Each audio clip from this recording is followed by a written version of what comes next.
Bonjour, moi c'est Ségolène. Certains et certaines d'entre vous me connaissent peut-être sous le nom de Master of Socket, le compte Instagram et le site internet où je propose de la papeterie dédiée au tricot chaussettes. Avec notamment un carnet à chaussettes, un carnet de mensuration, un bloc-notes jacquard pour faire son propre jacquard à chaussettes et un carnet à stache. Et des anneaux marqueurs, etc. Voilà, ça fait un petit moment que ça me trotte dans la tête de faire un podcast. Alors, ce sera peut-être le seul, mais ce sera chaotique et un peu rock'n'roll. Voilà. Je vais commencer par ce que j'ai fini là au mois de mars. Donc, la My Blues de Vetus Store. Donc, en fait, c'est un petit top que j'ai commencé l'année dernière. Fin mars de l'année dernière, et après moult péripéties où il me manquait de la laine, mais il n'y en avait plus sur le site de Fonty, et puis après une chose en entraînant une autre, je suis passée à autre chose.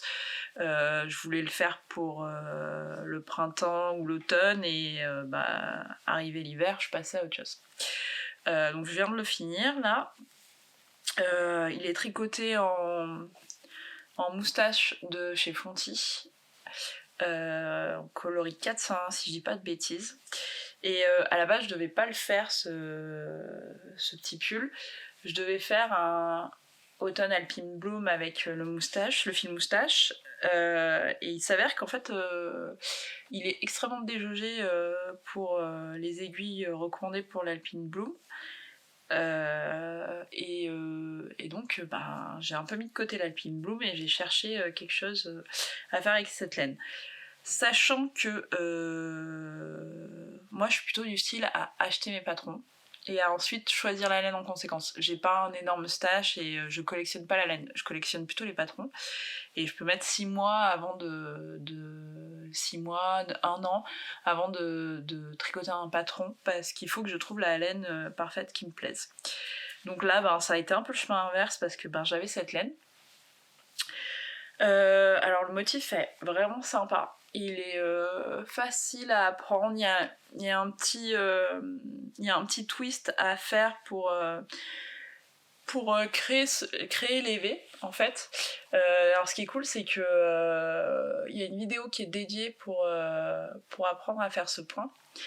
Ça a été long parce que je l'ai tricoté en 3, donc ça a été assez long, et puis voilà. Et il m'a donné du fil à retordre parce qu'à un moment donné je me suis rendu compte au bout de 20 cm que j'avais fait un décalage sur un motif, etc.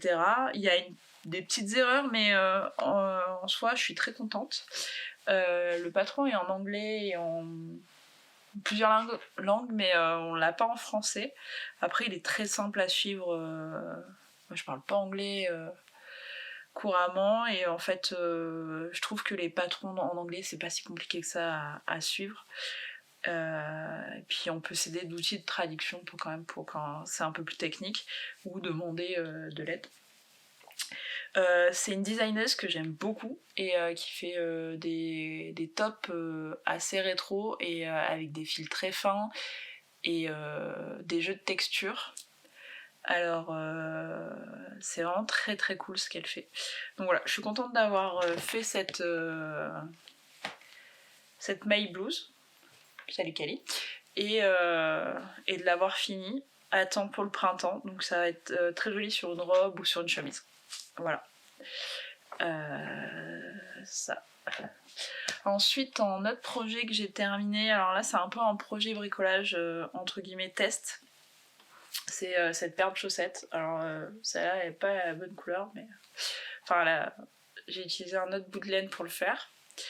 En fait, moi j'habite dans le Morvan, donc c'est au centre de la Bourgogne, et j'ai la chance d'avoir beaucoup d'éleveurs caprins et ovins autour de moi, donc de chèvres et de brebis. Alors certains font de la laine, d'autres font de la laine à feutrage, c'est essentiellement pour le lait, mais il s'avère que j'ai la chance d'être à un village, enfin quelques villages de l'éleveuse Plume de Mouton qui élève des chèvres mohair et des moutons frison et donc qui produit de la laine. Donc elle fait transformer sa laine, mais elle teint elle-même sa laine. Donc je l'ai découvert en arrivant dans le Morvan, vraiment ça a été le premier jour où on a mis les pieds ici.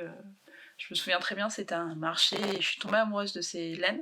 Je l'avais repéré sur Instagram déjà et j'avais acheté un écheveau. Alors pareil, je suis pas du style à acheter un écheveau solitaire, à pas savoir quoi en faire, et notamment des belles laines, des très belles laines. Ça me bloque un peu et donc j'avais acheté la laine, cette laine rustique violette de Frison qui est assez épaisse et c'est resté peut-être un an dans mon non, quasiment 2 ans dans mon placard parce que je n'osais pas tricoter sa laine.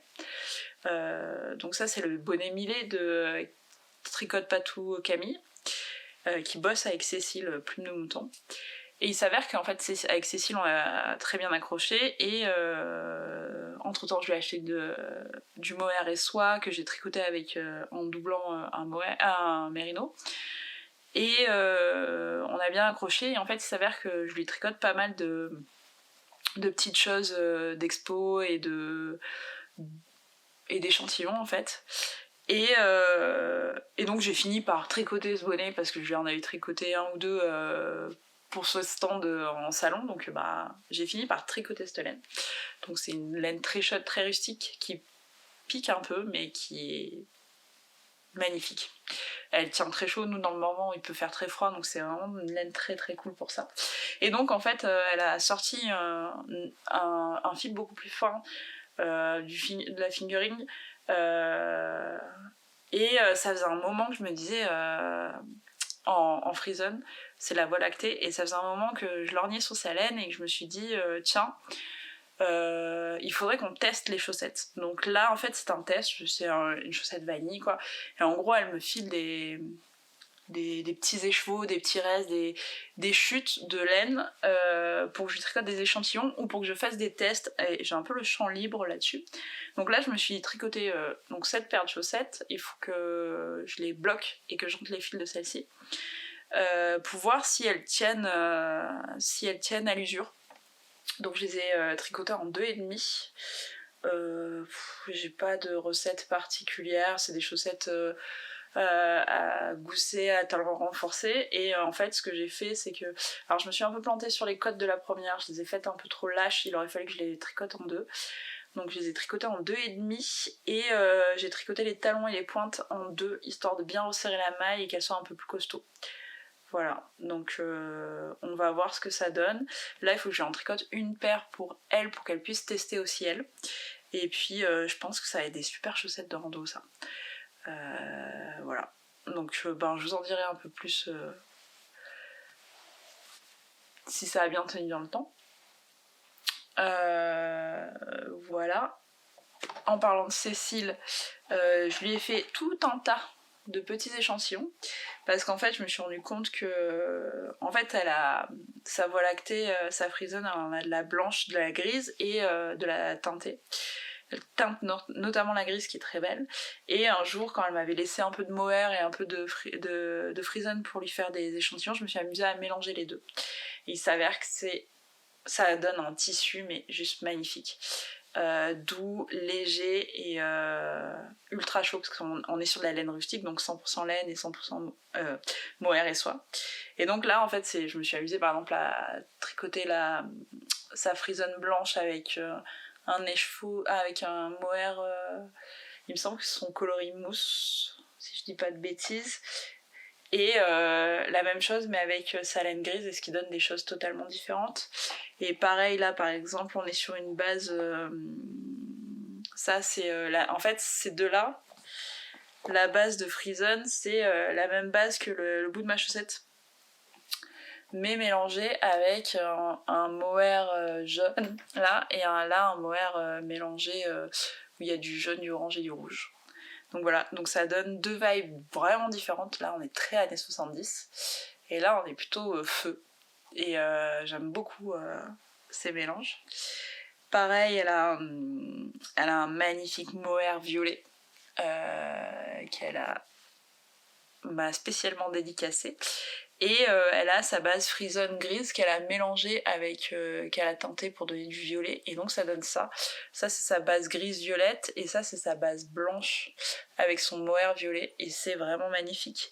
Je pense que je vais craquer pour me faire un petit haut comme ça. Donc voilà, donc ça c'est mes petits moments où je vais tricoter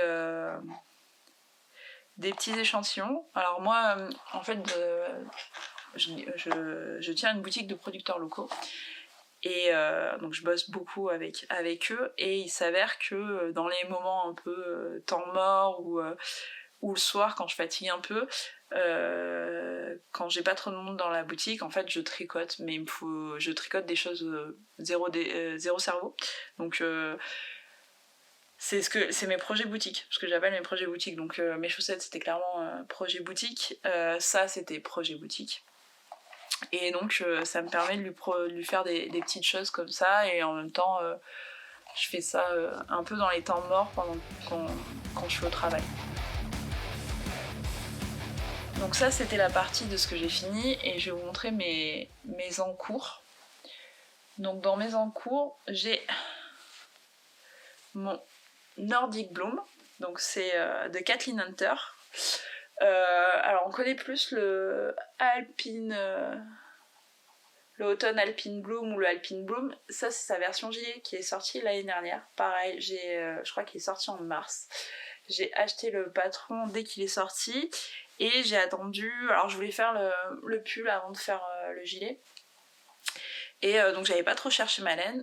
Et à Noël, mon conjoint m'a offert de la laine pour faire mon Autumn Alpine Bloom. Et j'ai eu exactement le même problème qu'avec la moustache, c'est-à-dire que sur l'étiquette il y a marqué 2,5 à 4, et en fait il s'avère que c'est complètement déjaugé en 3,5. Impossible de faire un jacquard avec. Donc je savais pas trop ce que j'allais faire, donc je me suis dit je vais le doubler, tant pis je vais le tricoter un peu plus grand et puis un peu plus gros, et je vais faire une taille en dessous, mais en fait ça matchait pas, ça me plaisait pas, c'était beaucoup trop dense. Et la dernière fois je me suis dit bah tiens, je vais utiliser cette laine qui me plaît beaucoup, donc c'est la Shetland de BC Garn, avec des coloris que j'adore. Je vais doubler, puis je vais bien voir ce que ça donne sur le Alpine Bloom, le Nordic Bloom pardon. Oui, bah, en même temps à force de prendre la même designeuse avec le même motif en décliné, je me trompe dans les noms.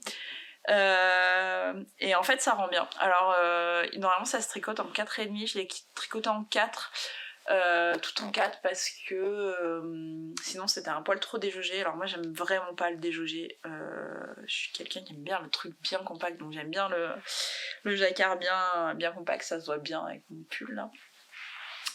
Et en fait ça le fait, il est un peu plus court que prévu, mais je pense qu'au blocage ça va complètement se détendre.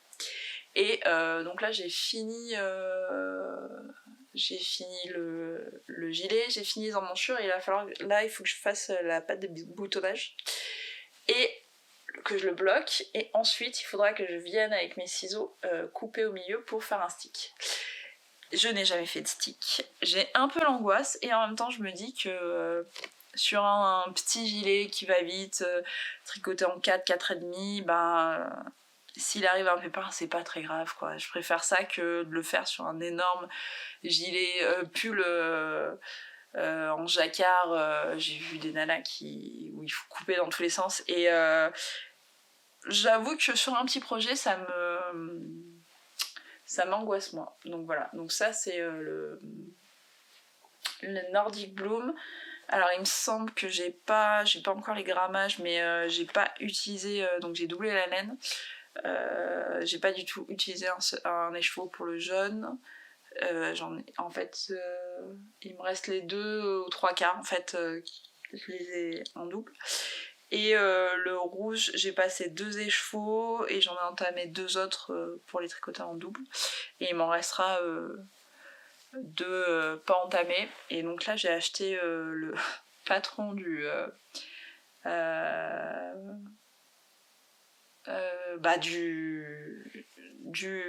Autumn Alpine Bloom, le bonnet Bloom, avec ce motif là, et donc je pense que je vais faire le fond du bonnet jaune et le motif en rouge bordeaux violet, et il s'appelle rouge bleu celui-là sur Rascol, je les ai commandés sur Rascol. Donc voilà, je suis assez contente de la laine, elle est très rustique. Enfin, elle est très rustique. Oui, elle est rustique. Je sais qu'elle va se détendre et s'assouplir et devenir beaucoup plus douce au blocage. Pour avoir fait mes tests pour l'automne Alpine Bloom, je vois comment ça va réagir, donc c'est assez cool. C'est super bien pour la mi-saison, et même un peu l'été dans le Morvan on peut avoir froid, et ça c'est assez cool. C'est le genre de choses que j'adore. Je fais beaucoup de petits pulls, et donc je suis contente. C'est bientôt fini, mais la partie la plus récente arrive bientôt. J'ai pas encore trouvé les boutons, il faut que je regarde ça et que je m'y penche un peu d'un peu plus près. Moi je tricote avec les Adi Unicorn. Je les adore. Je les ai à peu près dans toutes les tailles, en fixe, en interchangeable. Je les aime vraiment beaucoup d'amour. Et donc, ouais, pour l'instant, ce que je disais, c'est qu'il me reste ça, des cakes jaunes. Donc il faudra que je pèse pour voir ce qui reste. Et rouge, donc il me reste la pâte de boutonnage à faire, qui est quand même un petit morceau, mais il me reste ces deux cakes et 2 écheveaux complets. Donc je pense qu'il y a moyen de faire un truc sympa. Ensuite, en projet en cours, alors là pareil, je les ai commencés il y a un petit moment. Mais entre temps j'ai dû finir une couverture de naissance et des chaussettes pour ma nièce pour Noël, qui s'avérait être un cadeau de février, mais voilà. Donc c'est ces chaussettes, alors moi je les appelle les chaussettes de Hobbit. Alors vous allez beaucoup entendre parler de Hobbit et de choses comme ça, parce que c'est un peu mon obsession et ma ligne directrice dans la vie, c'est me fringuer comme une Hobbit. Bon, c'est pas tout à fait ça, mais bon, ces choses-là me plaisent énormément. Et donc c'est faut que je retrouve le nom, c'est les Ponderosa de Wool & Pine, et en fait avec un joli motif de tresse qui est vraiment magnifique, et je les ai tricotés en alpaca socks de Langarn en 2,5 de 25 il me semble. Sauf que prise de mon enthousiasme, j'ai tricoté, et elles sont beaucoup trop grandes. Je n'ai pas la taille, ce pied est beaucoup trop grand pour moi. Et donc j'ai un peu laissé tomber, dans le sens où il faut que je défasse tout. Et pour que je puisse les reprendre, je pense qu'il faut que j'enlève au moins ça, quoi. Pourquoi je suis partie sur un truc aussi grand, je ne sais pas. Donc voilà, après on est sur un talon à gousset. Voilà, elles sont super chaudes, super légères, super agréables. J'aime beaucoup cette laine. Je l'avais jamais testée et elle est vraiment très très cool, et il y a des coloris qui sont vraiment super beaux. Je pense que si j'arrivais à la fin de cette paire, je me les referais peut-être en bordeaux et en jaune. Alors moi j'ai pas du tout le syndrome de la chaussette solitaire, au contraire j'aime bien faire la deuxième, parce que la première j'ai galéré, la deuxième c'est beaucoup plus simple et elle va beaucoup plus vite, donc j'aime bien, ça me dérange pas. Par contre je peux mettre en attente un projet quand ça me prend trop la tête, etc., et puis y revenir un peu plus tard.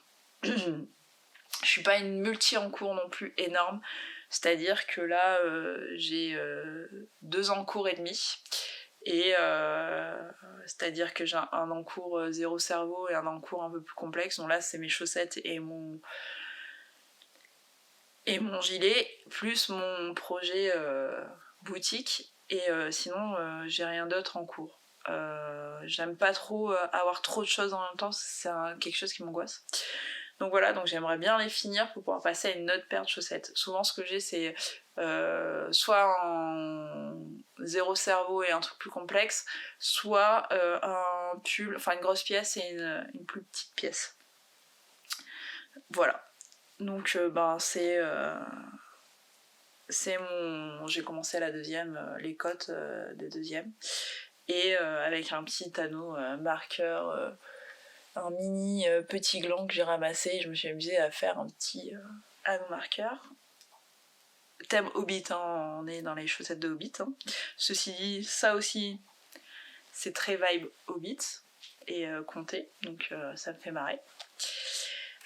Donc voilà, donc ça c'est mes encours du moment. Et ceci qui est aussi mon encours boutique. Donc en fait c'est avec les laines de Cécile justement, avec sa frisonne, la voie lactée. Donc là on a je me suis amusée en fait à faire un petit jacquard, une petite grille de jacquard avec sa laine et c'est 3 coloris pleins, enfin c'est 4 coloris pleins. Donc là on a le vert, donc c'est sa base grise qui est teintée en vert, avec son blanc, le blanc avec le gris, et ensuite quand j'aurai fini ça, ce sera son blanc et son gris avec du violet. Donc voilà, c'est très très cool. Elle est pas au courant, mais elle m'a laissé plein de petits cakes pour m'amuser, donc elle aura un petit jacquard à mettre sur son stand. Ce sera très drôle. Ça permet aussi aux gens un peu de se projeter, puis elle a pas forcément le temps de faire ce genre de choses, et moi ça m'amuse. Alors ma grille de jacquard elle est peut-être... Faudra voir au blocage, mais elle est peut-être pas ultra lisible, faudra peut-être que je fasse un autre motif un peu plus tard, et puis on verra bien. Ensuite, alors je vais vous présenter le pull que je porte aussi. Donc c'est le Strappy. C'est un pull jacquard, donc avec des détails, voilà. Donc il y a ça, et puis il y a le motif, on le retrouve en bas, une partie du motif en bas, et sur les manches. En fait, c'est exactement le même motif qu'on va retrouver en bas. Donc il est un peu loose pour moi. Ça, alors il est en laine et yak bouton d'or. C'est une quantité pull que j'ai trouvé à Emmaüs. C'est pas forcément mes couleurs, mais en même temps, quand on tombe sur une quantité pull de laine et yak à Emmaüs et pour 20 balles, je pense qu'on n'est pas beaucoup à se poser des questions, on le prend. Donc c'est une laine qui doit dater des années 90-2000, donc elle était pas en super bon état. C'est une super wash. Et donc, c'est une construction classique de pull islandais. Et donc je l'ai tricoté. Et il s'avère que j'étais très contente de mon pull. Un pull bien chaud, bien doudou. Où je peux mettre une autre couche dessous quand même parce que... voilà, mais il est bien pour aller en rando. Il est bien quand je suis dans mon arrière-boutique où il fait un peu frais. Donc il est vraiment super bien. Et arrive le moment du blocage, donc je lave ma laine, je fais mon blocage, puis là je me dis ça va pas être bon. Je me rends compte qu'en fait mon pull il a pris 2 fois en longueur quasiment, et je vais jamais pouvoir le mettre. Je le laisse sécher un peu dépité, et je me dis même mon conjoint va pas pouvoir le mettre. Alors mon cousin il fait 2 mètres, je me suis dit, il habite à Clermont-Ferrand, je me suis dit bon tiens, au pire il aura un super pull à Noël. Et j'ai une très bonne copine qui me dit pourquoi c'est de la super wash, essaye de le passer en machine, tu verras bien. Et je me dis effectivement foutu pour foutu, et donc là je le fous un peu à la machine en mode allez hop, programme laine, etc. Mais je suis quelqu'un de très bourrin et de très impulsif, donc je n'avais pas de sac à tricot à mettre dans la machine, parce que je lave pas mes tricots à la machine. Je me dis j'aurais peut-être dû le mettre dans une thé d'oreiller. Donc il a un peu morflé, mais je pense que la laine était un peu esquintée à la base, mais il a repris une forme et une taille à peu près portable et donc je suis très contente. Donc je peux mettre, donc depuis novembre ou décembre, je porte ce pull et je suis ravie. Donc je vais vous parler de mes achats laineux qui ne sont pas vraiment des achats, mais voilà. J'ai une copine qui allait récupérer chez une dame un stock de tissus et en fait du coin de l'œil elle a vu qu'elle avait un énorme stock de laine. Elle lui a demandé ce qu'elle en faisait, elle a dit oh bah prenez. Donc j'ai trouvé des grosses pelotes de laine ultra rustiques. Je pense qu'il y a une quantité pull, mais alors comme il y a plusieurs couleurs, il va vraiment falloir que je calcule très bien ce que je vais en faire. Je pense que c'est de la worsted et elle est dans les tons de parme, violet, rose et gris. C'est très très joli, mais va falloir que je réfléchisse à ce que je fais. Et donc il y avait plein de laine, notamment de la favelle, etc. Donc c'est très cool. Et notamment deux pelotes de cette bergère de France Baron Val. Donc voilà. Qu'est-ce qu'il y a? C'est que donc ça, c'est de la laine peignée et de l'acrylique. 60% de laine, 40% d'acrylique. Et en fait, elle a un espèce de cœur qui est pas tout à fait de la même couleur. Voilà, je sais pas si vous verrez. Et donc j'ai dit à ma copine, ben écoute, pour te remercier de m'avoir récupéré ça, je vais te faire un bonnet. Et donc on s'est arrêté sur le dernier bonnet à torsade sorti par Wool & Pine justement. Et donc c'est bonne question. Je ne sais plus. Je cherche, je n'ai plus le nom en tête. Broken Hat. Donc c'est un bonnet avec tout un tas de torsades et de motifs qui ont l'air superbes et extrêmement compliqués et j'adore. J'adore le jacquard, j'adore les torsades, j'ai horreur du jersey. Voilà. Quand faut en faire, j'en fais, mais voilà, je préfère me casser la tête sur une belle torsade, sur un beau jacquard. La dentelle, j'en fais pas. Le plus dentelle que j'ai fait, c'est le maï blues, et encore, c'est pas de la dentelle. J'en ai jamais fait, ça m'attire pas particulièrement. Moi, j'avoue, comme je disais, j'aime pas trop les trucs déjaugés, etc. La dentelle, ça m'attire pas. Mais bon, je trouve ça très joli, mais c'est pas quelque chose que je vais aller tricoter. Donc je vais lui faire un bonnet avec ces deux pelotes là que j'ai trouvées dans les cartons qu'elle m'a ramenés. J'avoue que c'est les seules exceptions de mon stash, c'est quand je trouve de la laine de seconde main, qui me plaît bien, je vais l'acheter et puis je verrai bien ce que j'en fais. Alors c'est pas tous les jours, hein. Il y a beaucoup d'acrylique et de choses que je vais pas forcément utiliser. Donc voilà, mais c'est cool en fait, les vide-greniers et les Emmaüs, on peut trouver des choses. Moi je pense que sincèrement la fois où j'ai trouvé cette laine là, je pense que c'est une mercerie ou une mercière qui a filé son stock parce qu'il y avait des boîtes entières de Annie Blatt, de tous ces fils et tout, donc c'était dans les boîtes en carton, il y en avait vraiment beaucoup, donc je pense que c'est une mercière ou une mercerie qui a filé son stock, donc ça c'est cool. On peut trouver des choses vraiment très cool chez Emmaüs, et notamment des aiguilles double pointe. Ça c'est des choses qu'on trouve facilement à Emmaüs, et c'est cool pour s'équiper pour pas grand chose. On trouve peu d'aiguilles circulaires, mais aiguilles droites et aiguilles double pointe, ça pour le coup c'est banco. On trouve aussi, ce qui est cool, c'est les laines DMC, les écheveaux de laine pour la tapisserie et le canevas, et c'est très cool pour broder sur les pulls. Et on trouve aussi pas mal de cartonnettes avec de la laine Saint-Pierre, ce qui est super pour repriser, pour broder ou pour repriser des pulls ou même des chaussettes. Donc voilà, c'est un petit tuyau. Et enfin, dans ma dernière acquisition laineuse, c'est de toute beauté. C'est 7 écheveaux de voie lactée naturelle, donc de chez Plume de Mouton, dont je vous parlais. Voilà, donc c'est des brebis qui sont élevées en plein air au pied du Haut-Faulin et du Mont-Beuvray, traitées avec amour et franchement tout le monde rêverait d'être ces brebis tellement qu'elles sont heureuses et pépouses dans leur champ.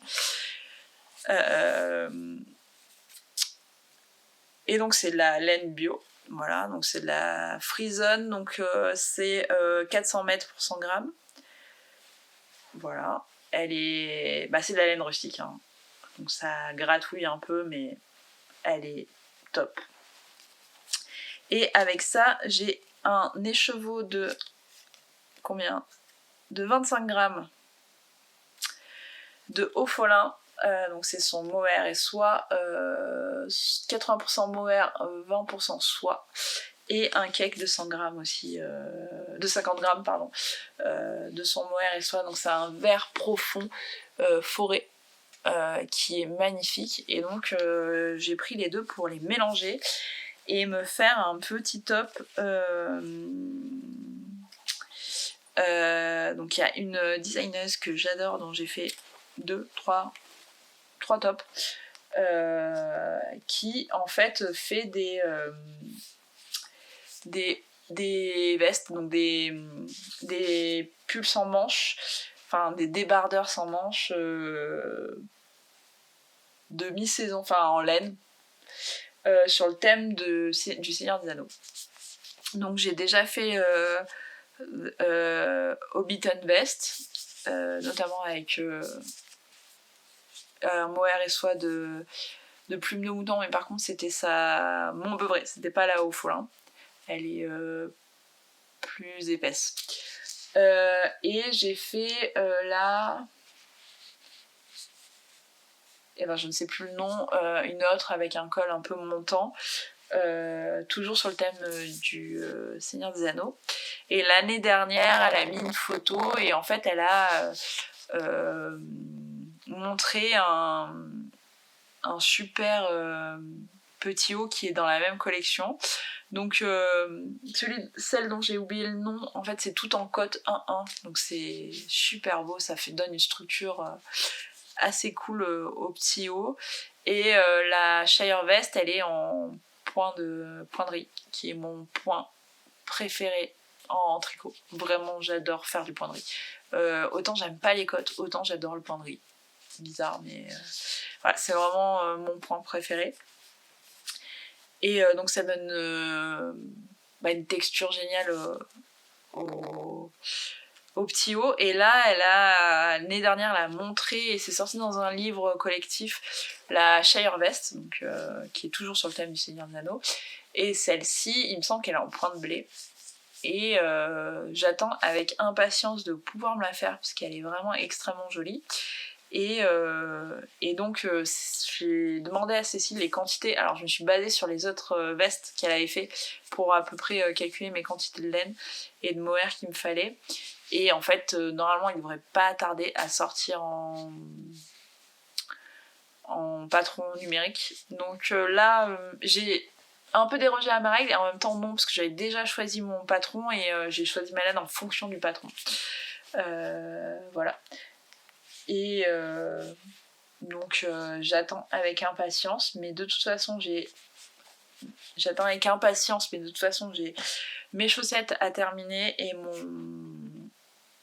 gilet à couper, et après je pourrais m'y mettre, mais entre temps j'ai quand même le bonnet à faire à ma pote Ingrid, donc je peux encore attendre.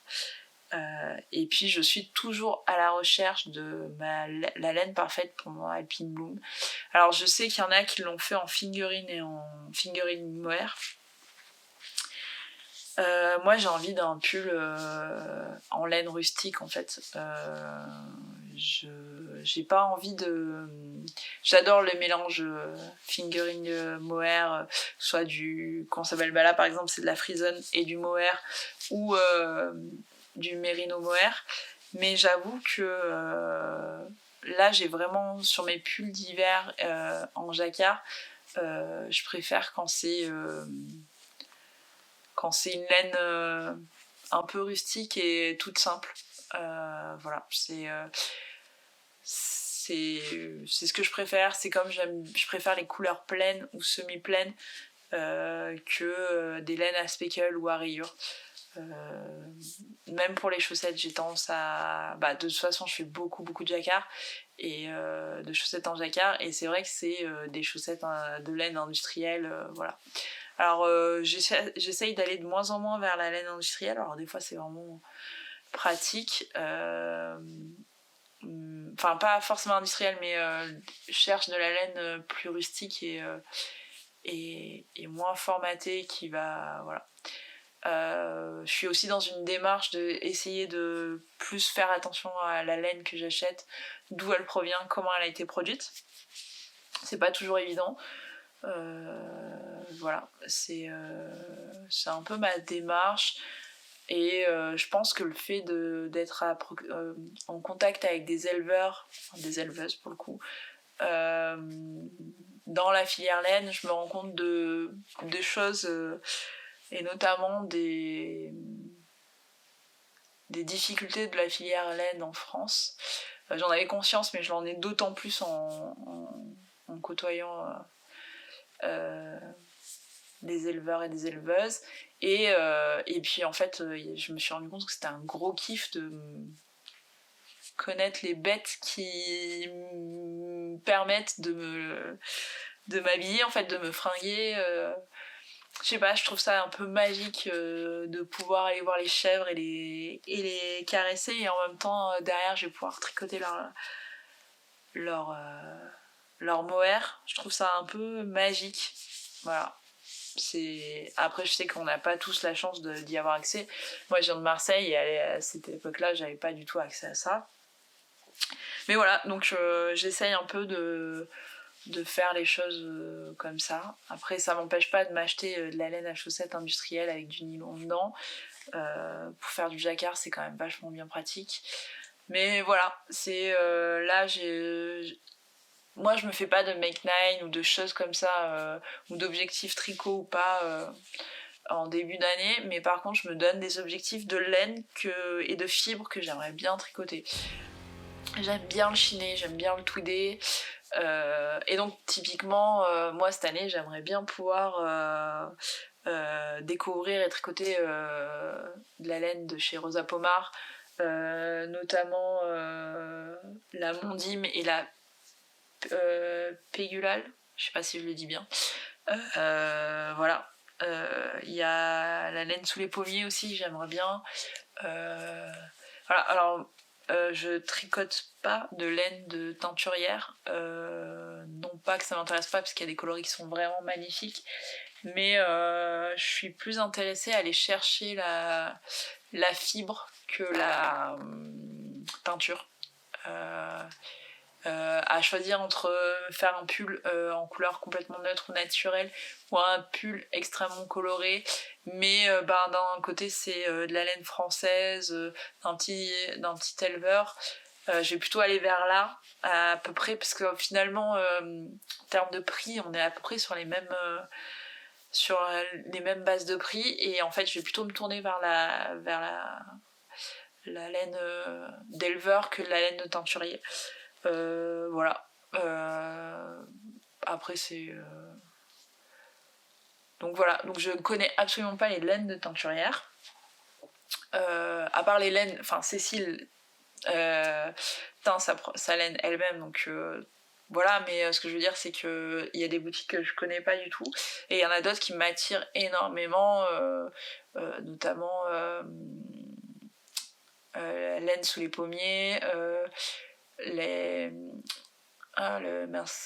filature qui est dans les Alpes, j'ai perdu le nom. Voilà, laine paysanne, les choses comme ça, c'est des choses qui vont beaucoup plus m'attirer. Et puis c'est des endroits où on peut acheter sa laine en conne. Et j'avoue, ça, je pense que je vais pas tarder à passer le cap.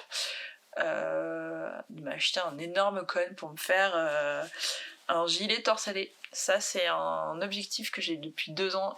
Je veux et je dois me faire un gilet torsadé.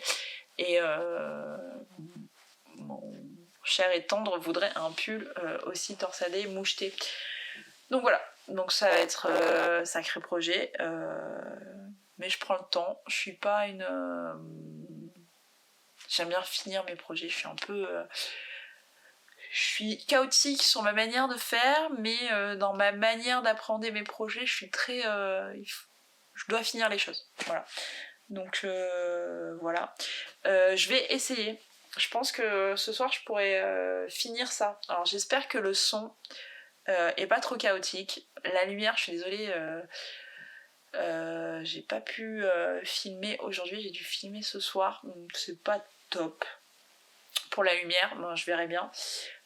J'espère finir l'encolure de mon Nordic Bloom là ce soir, comme ça je peux le mettre à bloquer et j'aimerais bien vous filmer le moment où je coupe dans le vif. Je sais pas, je le mettrai peut-être sur Insta. J'ai vu la vidéo de Calamity Knit qui m'a bien fait marrer, enfin marrer, non, qui m'a bien foutu des frayeurs et en fait et qui en même temps m'a rassurée. Donc bon, c'est pas grand chose, c'est quoi 15 cm à couper, ça devrait le faire. Voilà.